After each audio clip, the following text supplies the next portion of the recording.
अरे स्टॉप कर सुरू कर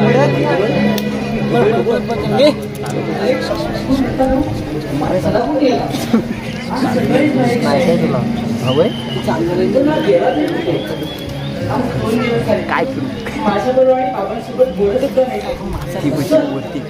माझ्याकडे सुद्धा आला नाही तो म्हणून त्याला मुद्दाम भेटायला आलो. पण असं झालं तरी काय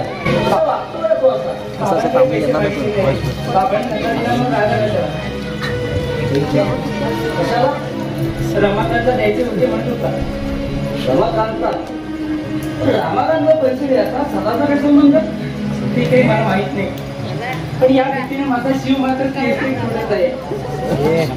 तुम्ही आपल्या मला वाईट वाटून कशाला घेता काय सांगू तुम्हाला. आज 2 दिवस झाले स्वभाव फरक पडत चाललाय त्याचा. त्याबद्दल तुम्ही निदान करा. त्याला मी बरोबर ठिकाणा आणतो. पण आता तुम्हाला भेटेल तरी काय सांगू तुम्हाला. अजून पत्ता नाही त्याचा. किती वाट पाहायची. माझी वाट पाहायला कुणी सांगितलं तुला. काय बाहेर गेलेला किती वेळ झाला. तू घरात नसलास नाही की माझ्या जीवावर खाली उतरतो. माझ्यासाठी कुणी जीव देऊ नका. माझा मी समजत आहे. अरे लाटा बिना सकाळला की काय ताई तुम्ही आज जा पाहू. तू बाहेरून आला गरम होऊन त्याला मी बरोबर थंड करतो. ही मला काय समजते तेच कळत नाही मला. अरे तू स्वतः काय समजतो. अरे आणि तुला झाले तरी काय दिवसे भरकत चाललाय. मॅच चल हट. मी असा कामा हे माझा मला सुद्धा कळत नाही. करणार नाही. मी एका मित्राला शब्द दिला होता. तो शब्द आता मागे कसा घेऊन बसला. कुणाबद्दल रमाकांतबद्दल बोलतोस ना तू. त्याच्यावर फार मोठं संकट येऊन जिंकला आहे. एका महिन्याच्या त्याला पैसे मिळाले नाही तर माझी जप्ती आणणार आहे त्याच्या घरावर. पण एवढे पैसे मामा कसे देणार. मागताना तू थोडा विचार करायला पाहिजे होता. रमाकांतचा तो गट्टी चेहरा पाहून माझ्या विचार करण्याचे पण मामाने धक्का दिला. तुला त्याचा मोबाईल माझ्या जीविकात भटकवली. हे मामाने योग्य केलं का. जाऊ दे मोठी माणसं आहे. याचं ते एवढं मला लावू देऊ नये. त्यांनी मानहानी केली ती केली. शिवाय या घटने माझं बोलणं हातण्यावर केलं. तुम्ही म्हणजे चेष्टेचा विषय झाला या वेळात.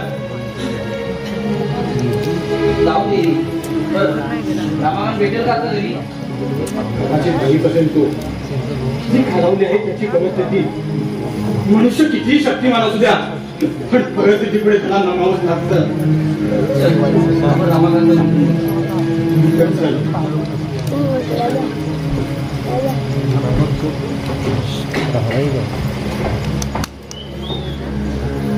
मला पण द्यायचं म्हणायचं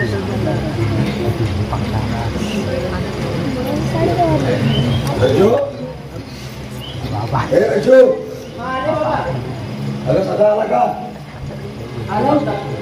पुन्हा प्रताप भाऊ बरोबर आहे काय वाटतं. कोणाला काय झालंय तेच कळत नाही. आता दिवसेंदिवस दुसरा बघत आलाय बघ. पण त्या दिवशी तुम्हाला पैसे द्यायचे नव्हते तर नाही म्हणून सांगायचं ना. त्याच्यावर हात मुलाला आज त्याच्या आतमध्ये दुखवलं तुम्ही. असं नाही का वाटत तुम्हाला. खरंच चूक झाली माझ्या हातून. कारण त्यावेळी माझी स्थिती विचार करत होती नाही. कारण माधवने सांगितलेल्या गोष्टी माझ्या मनात चांगल्या टाकल्या होत्या बघ. तुमचं मनात संशय आहे. बरं कशाला आतमध्ये बघा. हो पांडू सिंचन करतोय ना. हे बघ तुझ्या नवीन लोकांना पाहायला घे. आपण मी बाहेर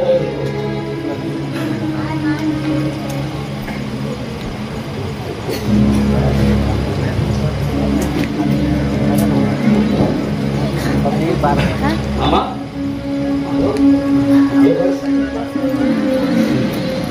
अरे बाहेर गेला. मी बाहेर लोकांना पाणी लावायला गेलो.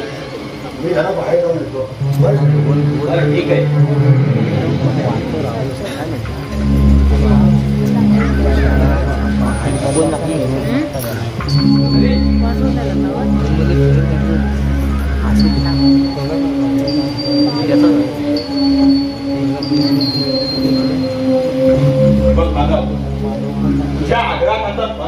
आहे, नाहीतर मागच्या वेळीसारखी पूजा व्हायची नाही.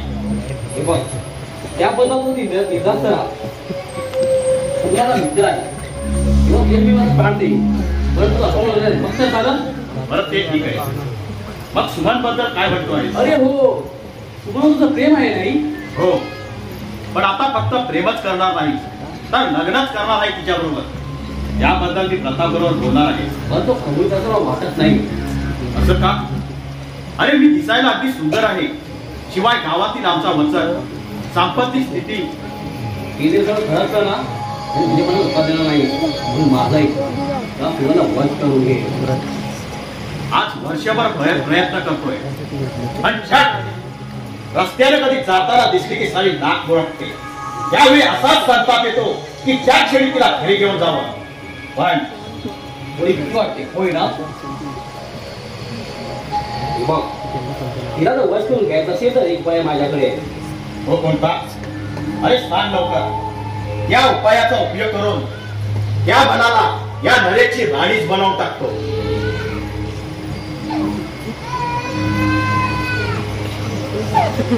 तलावात काटा काढायचा.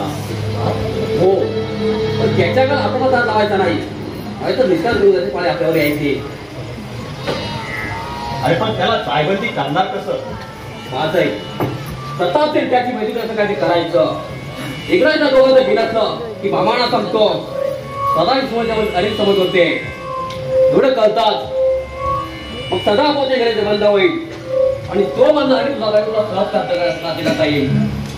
तर बापा तुझा आहे तरी कोण? फक्त दोघांनी भाऊ बहीण. अशी का वाटली माझी आयडिया?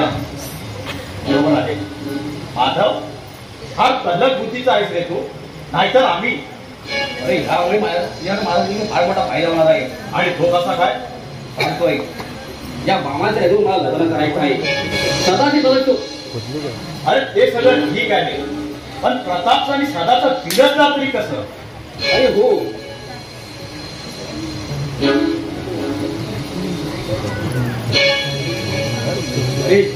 आपलं दैवाला अंकुर करायचं. इकडे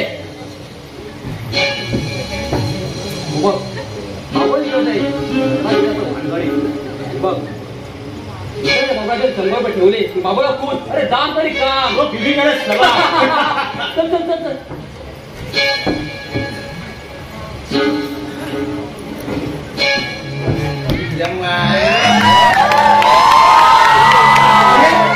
माधवराव, या कोळ्या लांडग्यांची जोडी एकदम दिसते ना बा? काय बाबूराव, हो तुमचा पत्ता तरी ऐकते. बाबुरावचा पत्ता नसतो, बाबुरावचा अड्डा असतो. तो एखादी गिऱ्हाईक भेटतो. तो सारा गाव पत्ता घातला पण हे इतर पत्ता असेल तेव्हा ना. अहो गावात काय तिचे दारूचे अड्डे सुद्धा पालथे घातले, इथे सुद्धा दिसलाच नाही. मग काय बाबूराव, हो आज केली नाही औषध की हल्दी. खेळलीच रे, कुठून घेणार? मग तुम्हाला हवे का? पाहिजे देतो आम्ही. एकदम पावशी नाही तर चांगला. अहो पावसाची काय वार्ता, एक बॉटलच देऊ. पण यापूर्वी तुम्हाला काम करावं लागेल. काम करावं लागेल आणि ते कसलं? इतकं थांबण्याचं काही नाही, सहज करा ते काम. ते ठीक आहे हो, पण काम काय ते अगोदर सांगा. बाबूराव, काम असं आहे की प्रताप आणि सदा यांच्या जुळवाडीचं मला युक्ती करावं लागेल. ते ठीक आहे, याबद्दल तुम्हाला योग्य तो मोबदला मिळेलच. ते खरं आहे हो, पण काम काय ते अगोदर सांगा. कुणाची मर्डर तर करायची नाही ना. नाही, प्रतापला एखादा घेता त्याला सांगा. काल मी त्या बहिणीला घेता सदा पाहिलं, एवढं सांगितलं की बस आपले काम सत्य झालं. कोण करता? पण बाबूराव, एक गोष्ट फक्त आपण ठिकाणात माहिती आहे, चौथ्या मला बोलायचं नाही. एवढंच ना, हाय काय त्यात आजच करून टाकतो. पण त्याबद्दल माझ्या कामाबद्दल ते थोडे आता पैसे आले काम अजून व्हायचं आहे आणि पैसे याला आधीच पाहिजे. तसं नाही, सर्वच देऊ नका.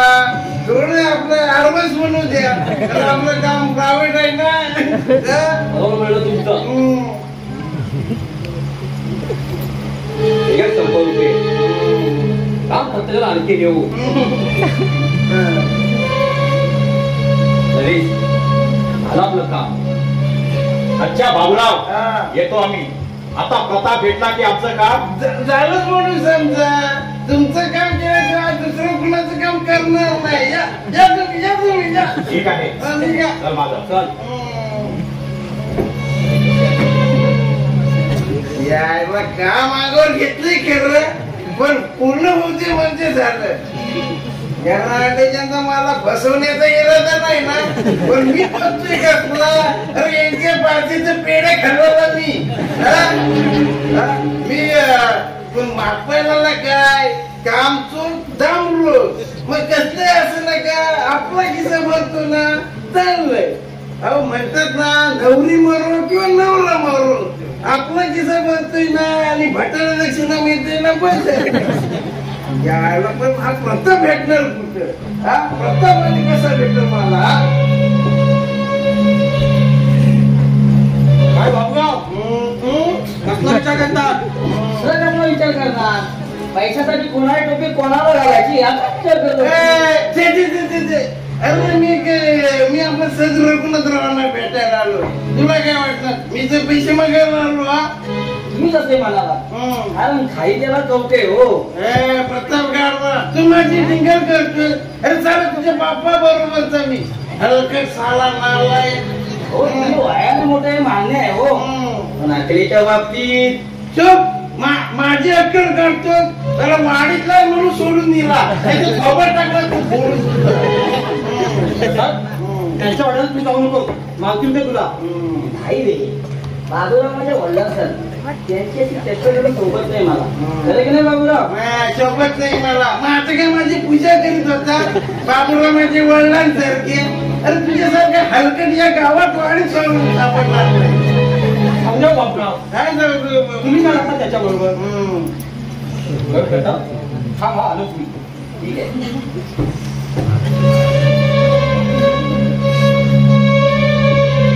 प्रताप इकडे ये. इकडे ये. तुला एक गोष्ट विचारू का? विचारा की. नको नको नको नको. तुझा विश्वासच बसणार नाही माझ्यावर. बाबूराव, मी काय बोलते तुम्हाला तरी कळतंय का? सांगा बघू काय ते. प्रताप, मी असं ऐकलंय की तुझ्या बहिणी बरोबर सदा लग्न करणार आहे म्हणून.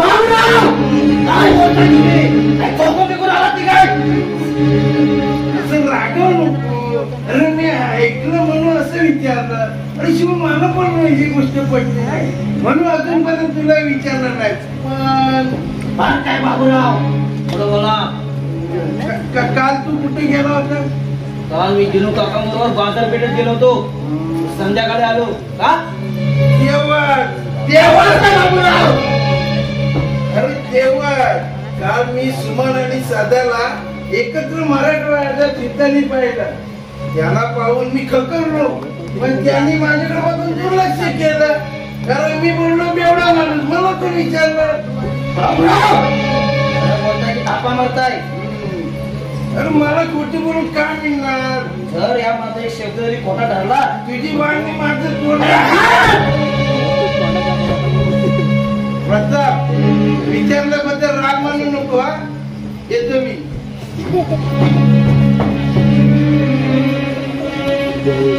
बाबूरावने सांगितलं ते खरं की खोटं, पण नाही, माझ्या मनाला ते पटत नाही. 2 वर्ष झाली माझे आई वडील गेल्यानंतर सदा मला माझ्या पाठच्या भावासारखा वाटायचा. पण सदा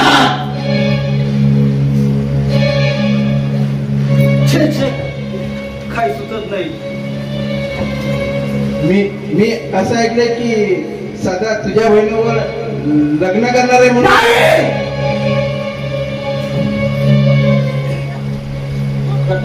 अरे गेला काय तो बाबूराव? की तू घालून दिला त्याला? तुला घाबरतोस एवढा बाबूरावला? अरे त्याला कशाला घाबरणार मी? तरी सुद्धा त्याची भीती वाटते तुला खास. काय बोलतोय तू? कारण जेव्हा त्याला तुझ्याबद्दल, काय बोलतोयस तू? कारण तुझी माझी मैत्री आहे आणि ती तशी टिकली तर तुला तुझ्या इच्छा पूर्ण करता येईल. अरे आपली मैत्री आताच आहे का? किती वर्षाची आपली मैत्री आहे हे माहित आहे ना तुला? माहित आहे आणि तीच मैत्री तुला फायदेशीर ठरली आहे.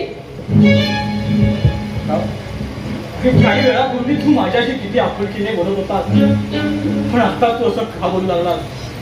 तुझ्या माझ्या गोष्टीने असा कोणता फायदा होणार आहे माझा? फायदा फार विचित्रच तऱ्हेचाच आहे तो, पण त्यामुळे तू मात्र माझ्याशी बेईमान होणार आहे. गोष्ट बोल प्रताप. अरे असा शब्दांचा मला माझ्याकडून ना कंटाळ्याच्या जाळ्या टाकू नकोस. चालू देत ना माझी. अशा तऱ्हेने मला रंगवण्याचा निष्काळ प्रयत्न करू नको. सदा खरं सांग, तुम्हाला तुला प्रेम आहे की नाही? का आता दत्तकलास का? अरे मांजर डोळे मिटून दूध पितलं असतं ना, तरी सारांच्या नजरा त्याच्याकडे लावलेल्या असतात. हे मात्र लक्षात येत नाही तुझ्या. अरे आपली आपण जेव्हा तुझ्या मुखातून निघाली ना, तू आणि मी लहानपणापासून मित्रत्वाच्या नात्याने वागत आलो, एकमेकांना मायेचा आधार केला, मैत्री बरोबर सलोखा वाढला आणि तुझ्या घरातील माणसाशी माझा परिचय झाला. तुझ्या बहिणीला सुमनला मी माझी बहीणच मानतो. अरे आपले नाटक पुरे झाले आता. मला वाटत तू फार चांगला आहेस, फार चांगला आहेस, पण नाही. माझ्या बरोबर बंधुत्वाचं नाटक करून माझ्या बहिणीवर प्रेमाचं नाटक करणारा. असे कसले विषारी वागबान करून माझे निष्पाप हृदय घायल नको करू नये. मी खात्रीने सांगतो, मी सुमनकडे अजूनपर्यंत पापी नजरेने पाहिले नाही. शंका असेल तर विचार केला. तिला तर मी विचारणार आहे, पण त्याआधी तुला विचारतो. काय हा माझ्यावर तोटा आलो? अरे तुला आता मी कसं पटवून देऊ? त्याच्या आवश्यकता नाही. सार काही ओळखलंय मी. बोलू काय झालं सर? विचार त्याला. काय झालं ते मला सांगा. काय सांगू तुम्हाला? त्याला मी अजूनपर्यंत माझा पाचचा भाऊ मानला. तो हा माझा जीवलग मित्र. असे थांबलात का? पुढे बोला. माझ्या बहिणीबरोबर नाही, पुढे बोलवत नाही. मला कंठ भरून आलाय माझा. कसं तरी होतंय.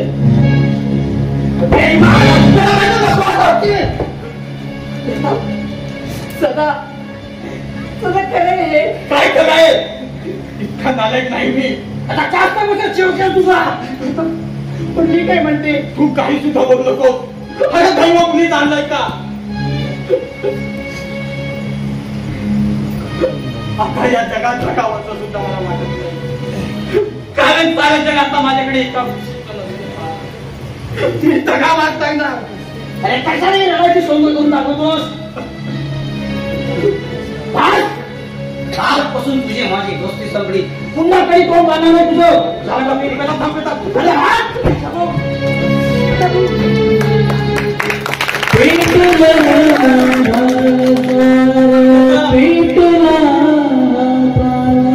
दोस्त आज तू सुद्धा माझ्यावर पेला. उठला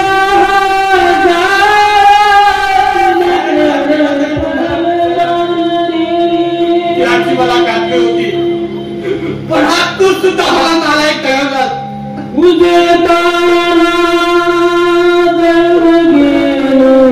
मग आता कुणासाठी आणि कशासाठी?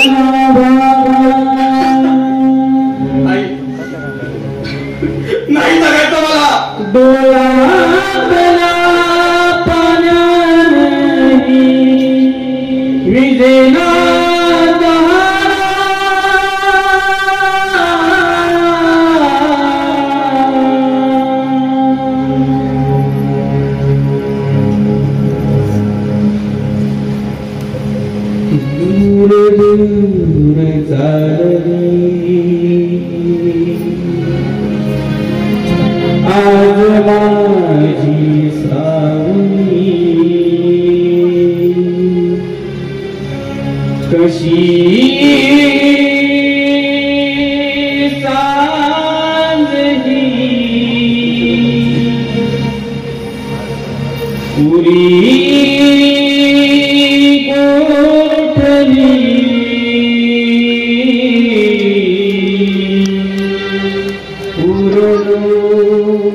उरलो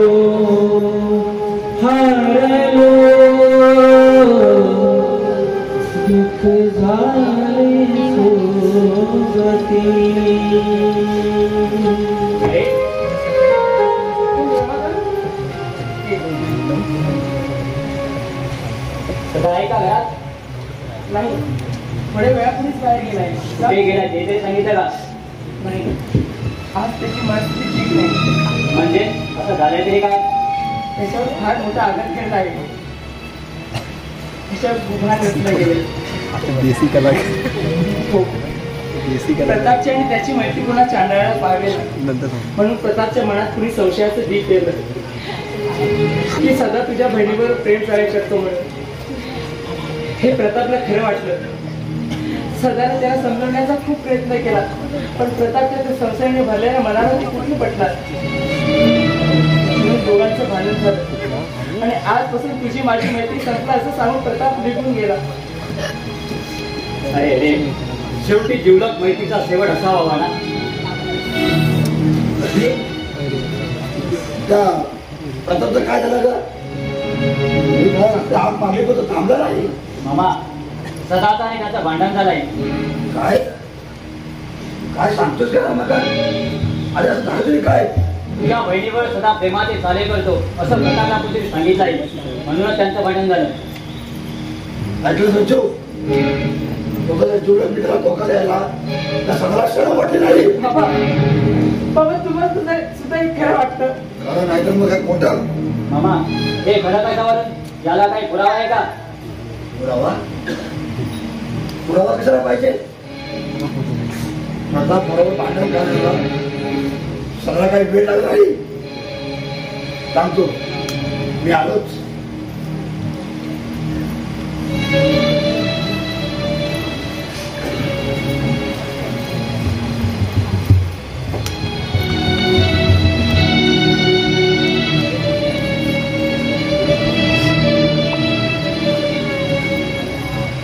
सदा, कुठे गेला होता तू?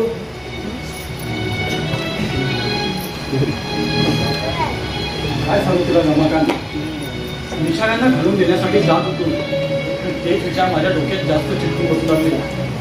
काही सुद्धा सुचत नाही मला. मला सारं काही कळलं आहे.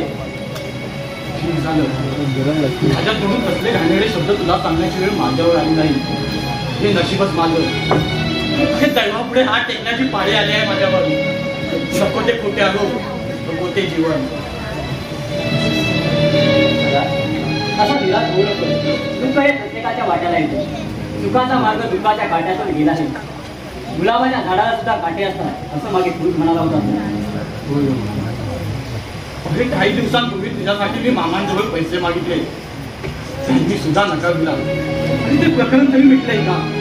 होय, तुझ्यासारख्या एका देव माणसाने माझ्या हातीला आवड दिला. बरं, येतो मी सदा. तू मला धीर देण्यासाठी वेळोवेळी मदतीसाठी दाखवली करतो, पण मी मात्र अजूनपर्यंत तुमच्यासाठी काहीच करू शकलो नाही. पण तशीच वेळ आली तर हा रमाकांत, तुझ्यासाठी आपल्या प्राणांची पर्वा करणार नाही. येतो मी.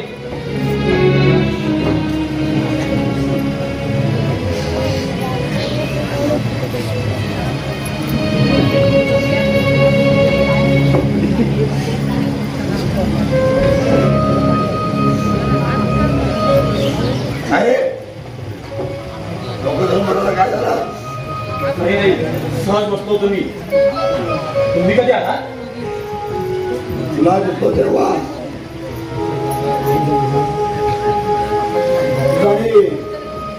भांडण करायला बोलता बोलता तो चिडला, त्यामुळे त्याचे रूपांतर भांडणात झाले. विशेष तिथे काही झाले नाही. तू सांगतोस तर ते खरं आहे ना? खोटं कुठं लपत नाही. मामा, मी खोटं बोललो तुमच्याजवळ, पण आईची शपथ घेऊन सांगतो, प्रतापने माझ्यावर केलेला आरोप साफ चुकीचा आहे. असं त्या पवित्र देवीच्या नावाचा उपचार तुझ्या या जिभेतून करतोय. माझी पूर्ण खात्री आहे, प्रताप असा कुणावर काहीही आरोप करणार नाही. त्याला सत्य परिस्थिती कळली, म्हणूनच त्याने तुला विचारला. तुमच्यावर माझा सुद्धा विश्वास नाही मामा. हे अजूनपर्यंत तुझ्यावर फार फार विश्वास होता, पण हल्ली तुझ्या विचित्र वागणुकीमुळे आणि तुझ्या रोजच्या बदलत्या स्वभावामुळे तो नष्ट होत चालला आहे. मामा, फक्त एकदाच माझ्यावर विश्वास ठेवा. मी खात्रीने सांगतो, सुमनचं आणि माझं प्रेम नाही. मी तिला माझी बहीणच मानतो. तेच तू मला सांगू नकोस. बाहेर जा आणि जगाला सांग. हे सारं जग तुला दोषी करणार आहे. अरे मग तू सभ्यपणे कितीही गाव पडलास तरी तुझा काहीही उपयोग होणार नाही. जी तो होणार आहे तुझी. मी अपराधी नसताना माझी नादस्ती करायचा या जगाला काय अधिकार. हे मला सांगू नकोस. बाहेर जा आणि जगाला सांग. मग तुला बघ काय उत्तर मिळते.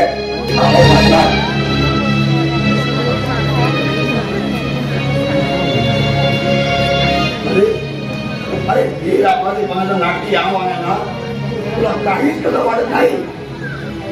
पण तू तुझ्या वाढणाऱ्या मित्राच्या बहिणी बरोबर प्रेम चाळे करायचं शरम वाटली नाही. मला झालं तेवढं पुष्कळ झालं. असं नाक आरोप करायचं मला ते चालवणार नाही.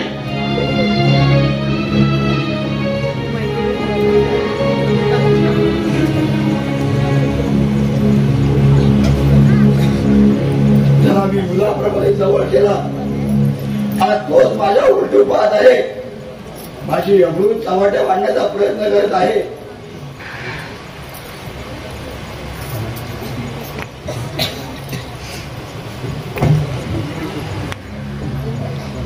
या पद्धतीवर अशिस्ता दिली होती पण त्यातून होतं सहज नाही माझ्यावरती.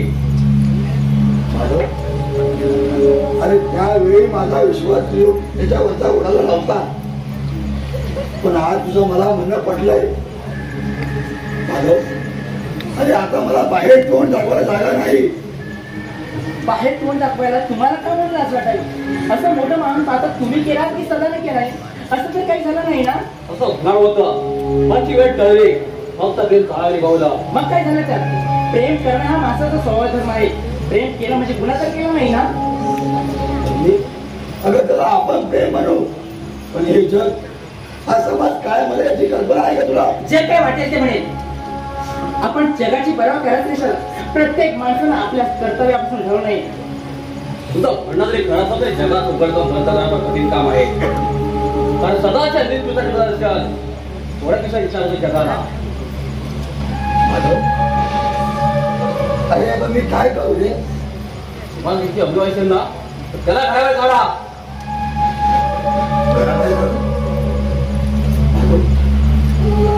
अरे कसं शक्य आहे.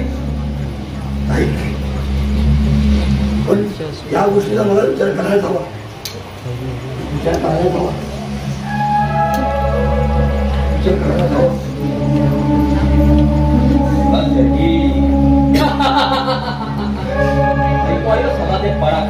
तुम्ही माझ्या मनात किती आग पकडण्याचा प्रयत्न केला तरी ते मला पटणार नाही. माझं मन मला अजून वाईट येत आहे की सदा निर्दोष आहे. तो निष्पाप आहे. कसं वाटणार कारण थोड्या दिवसांनी पतिपती होणार ना. होणार होतो नव्हे होणारच. त्याच्याबरोबर जन्माची गाठ बांधून मी माझ्या जीवनाची वाट चालणार नाही. वाटे पाठीमाच्या लक्षात असू द्या. काटे पसरलेले असो नाही तर फुले पसरलेले असो मी माझ्या निश्चयापासून कधीच ठरणार नाही.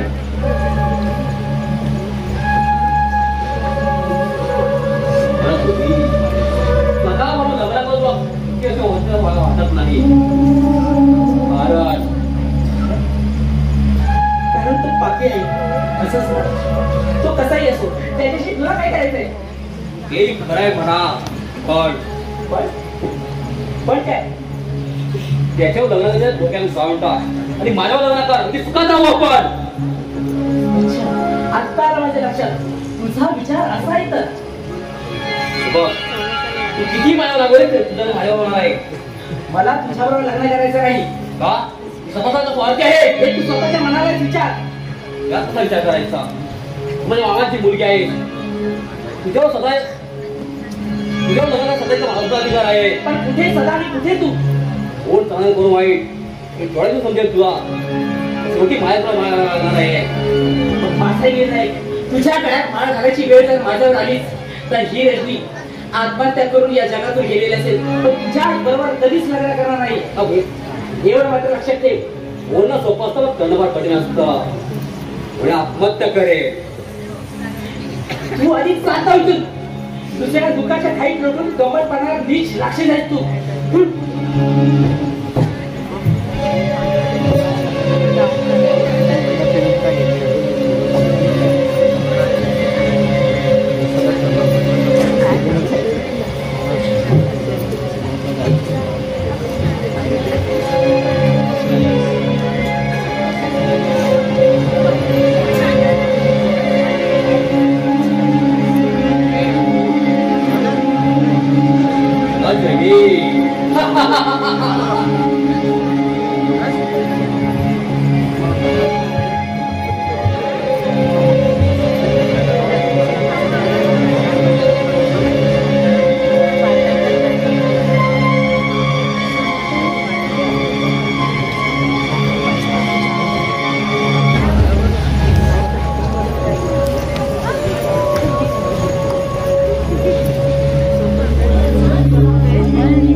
काही नाही मला माहित आहे तू किती लपणार नाही ते काय लपवलं तुझ्यापासून हे मला माहित आहे. पण तसं काय केलं आहे मी हे मला विचार नको. बाहेर जाऊन लोक काय म्हणतात ते ऐक. आत्ता आलं माझ्या लक्षात मी प्रतापच्या बहिणीबरोबर प्रेमाच्या शाळेत करतो असं तुला सुद्धा म्हणायचं ना. मीच कसं म्हणायला पाहिजे असं. तर गावामध्ये असं गावात बहुतेक पण पाहिलं तुम्हाला. मग काय झालं त्यात काय झालं काही झालं नाही. स्वतःची म्हणाली बेतात असेल तर मामाचा लग्न झाला नाही. नाहीतर राहिले पण शिल्लक हो. दादा अधिक भडकला माझ्या मनाला अधिक भडकवण्याचा प्रयत्न करू नको नाहीतर त्याचे परिणाम फार वाईट होतील. असं पण तेवढी कमी नाही तर तुला तुम्हाला कमी नाही ते दिसतात ना. नालायक माणसाला समजेल दिवसेंदिवस नालायक बनत चाललाय. वा वा तत्व झाले होता सांगायचं त्याचा. अरे खरं दुसऱ्या कुणाच्या अंगावर जगत नाही. मी माझ्या मामांकडे त्यांचा माहीचा आधार आहे तोपर्यंत तुझ्यासारख्या कुत्र्याला विचारतो. हीच पणामध्ये गेली तर तुझे नालायक माणसा चालतो व्हायचं. पाहिला करायला तर त्याला तू तवशील करायला झाला येतो मी.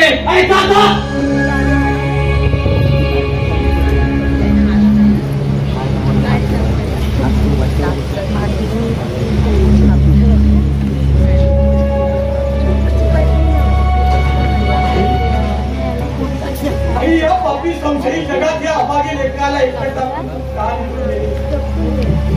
सांग आई तू काय केले. आता या जगाचा अगदी वीट आलाय ग.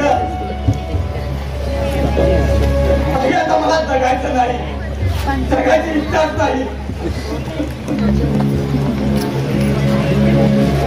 आई या पापी संशयी जगाने माझ्यावर कोणता हात घेत नाही. आई तुझ्या पुढच्या हत्याची शपथ घेऊन सांगतो यापुढे कधीच करणार नाही.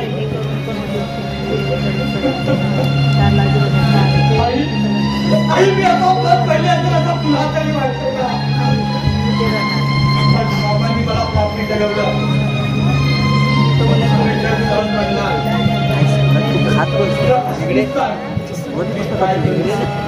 सर्वांनी विश्वासघात केले.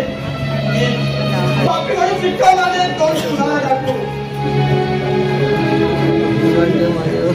आई तुझ्या माहिती आधाराची गरज आहे का मला.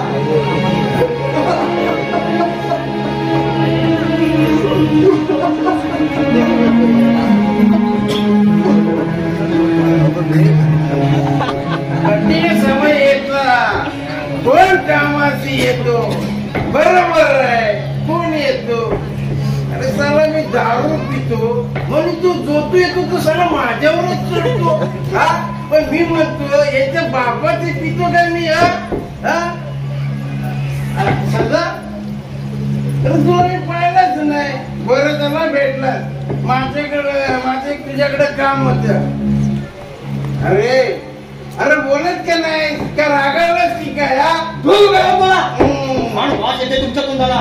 काम नाही हे सुगंध आहे. अरे तुला येण्याला सांगून नाही पाडणार ते. अरे पिपी एकदा पिपत मग ते समजेल तुला.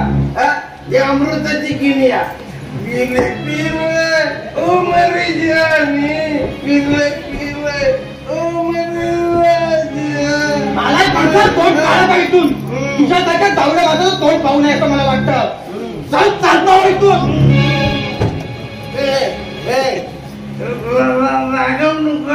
रागवू नको. मी काय तुझ्याकडे जेवायला आलो नाही की तुझ्याकडे पैसा मागायला आलो. मी माधवला भेटायला आलोय. माधवला इथं माधव वाटत काय. तुम्ही माधवच्या घरी जा. अरे तो इथंच भेटणार होता. आज मला पैसे देणार होता. पैसे कशाला. दारू प्यायला. दारू मी पित नाही. मला दारू सहन होत नाही. तिथं वासाला तरी मला दारू. मग आता काही शेण खाऊन आला. शेण खायला गुरं ठेवले काय वाढी. आणि विकून टाकली. सगळं चालवायला सुद्धा शेण नाही. एवढं चालतं ना मग निघायतून. मला जा म्हणून सांगलं रखवत. हे घर माधवरावांचं आहे. मला जा म्हणून सांगायला तुला शरम नाही वाटत. पाठी माणसं शरम कुणाची काढतो. अरे आहे काय झालं मी सांगतो रघुनाथ मी सांगतो रघुनाथराव हा मला जायला सांगतो मी काय म्हणतो हे घर काय ह्याच्या बापाच आहे अरे बाप कुणाला करतो आता माणूस काय बाहेर त्यांना या काढून काय सांगायला तुम्हाला आहेस का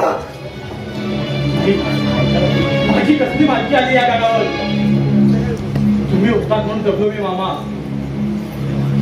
बोलल्याबद्दल क्षमा कर मला आता कसा सुद्धा सारखा अरे रघुनाथरावाची माझी मैत्री कृष्ण सुद्धा माझ्यासाठी रघुनाथराव आम्ही लंगोटी लावून गोटे केले मामाला बोलला ठीक आहे येतो बरं पुन्हा येऊ का ठीक आहे मी दारू पित नाही मला दारू तो वाज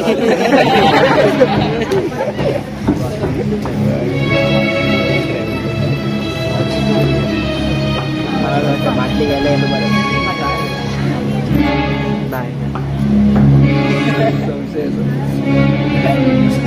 सगळे चढपणी ही बाटली कुणाली घरात आणि या बाकीसाठी त्याच्याबरोबर भांडण करतास कसला आरोप करतात माझ्यावर ही बाटली तो विसरून गेला आहे कशाला पुढे बोलतोस तुझ्यासारखा दारूबाज मित्र घातकी एक माणूस माझ्या घरी नको म्हणून म्हणतो चाळा इथून पण तुम्ही जे आरोप करतात त्यापैकी एक करायला या बाजीरावाला पण असं काय प्रत केली त्याने माझ्या नावाला कलंक लावला याने माझ्या बहिणीच्या पोटी तुला तुझ्या नावाला दारूबाज एवढा साडा मामा अजूनपर्यंत पालन करते आईचे भाऊ म्हणून सांगत काही केलाय यापुढे असं नाव आरोप करतात तुला तर विसरावं लागेल मला काय बोलतेस तू जरा विचार करून बोल ही विचार करायची वेळ नाही आपली तुला सांगतो बघ करायला शाळाचाही विलंबन करतात सांग तू तसं जाणार नाहीस बाबा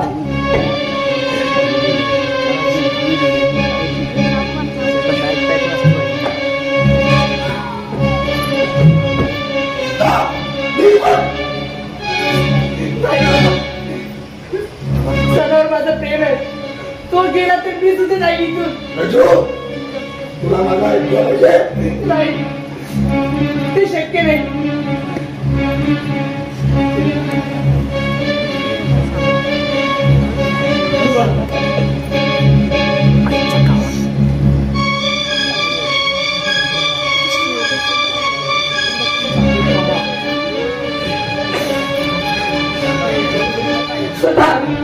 सदा तू तरी ऐकणार रे मी तुला जाऊ देणार नाही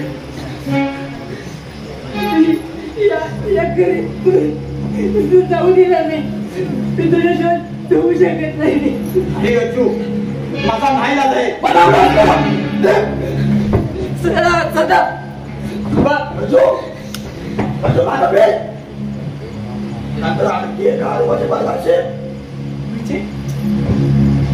अगं तू गेलीस तर हा समाज काय म्हणेल ती सगळे पळून गेले तुला आणि आणखी एका आरोपाची भरत असेल आणि मला शरीराला खाली मान घालायला लागेल आणि मान खाली घालायला लागेल फार चांगलं केलं तुम्ही फार चांगलं केलं लहानपणापासून ज्याला मायेच्या सावली वावरलं ज्याला मायेचा आधार दिला आज त्यालाच आपल्या हाताने बाहेर काढलं आपल्या कर्तव्याला विसरलात तुम्ही बहिणीला दिलेला वचला तर बसलात मी जाणार सदा बरोबर मी जाणार सदा सदा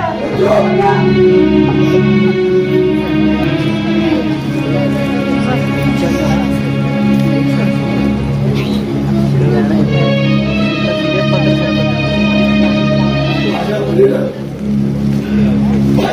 माझ्यावर आरोप करून घरा बाहेर पाऊल टाकावं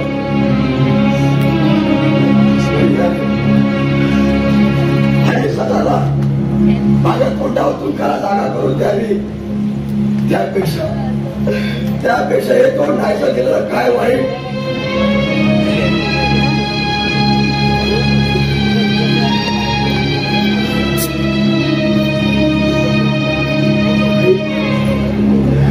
आई मला माफ कर नाही.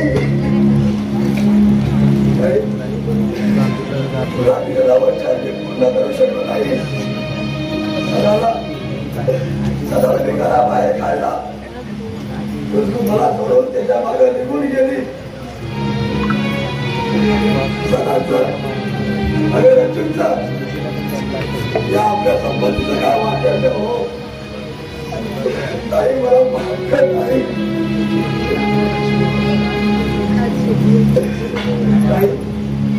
अरे दैवत आलेला तुम्ही. दैवत आलेला तुम्ही.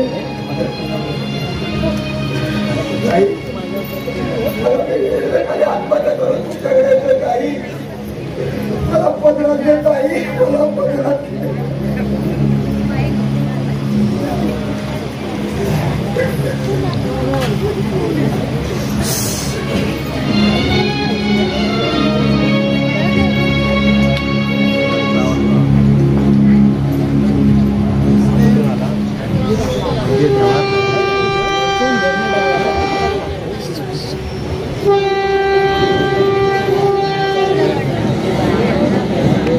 अरे रे 2 दिवस उलटून गेले होते.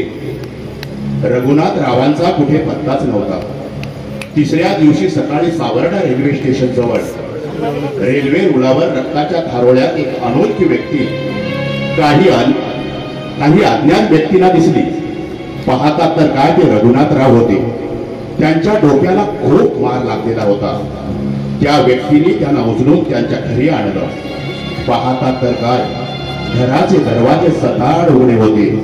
घरात कुणीच नव्हतं.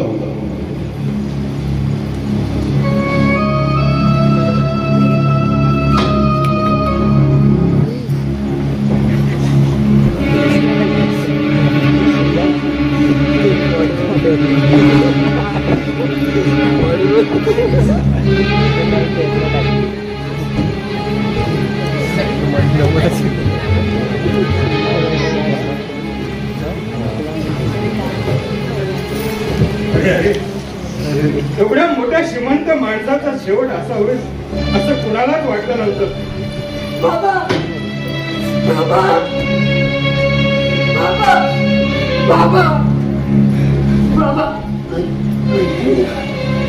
बाबा मला सभा होता.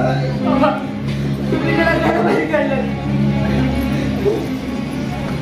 बोलत त्याला मला माझा सडा होता.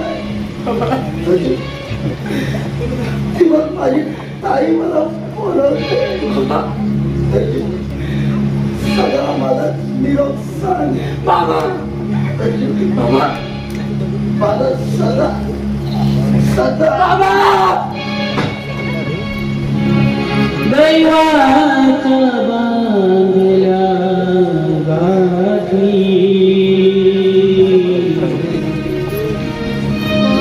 तिथेच जा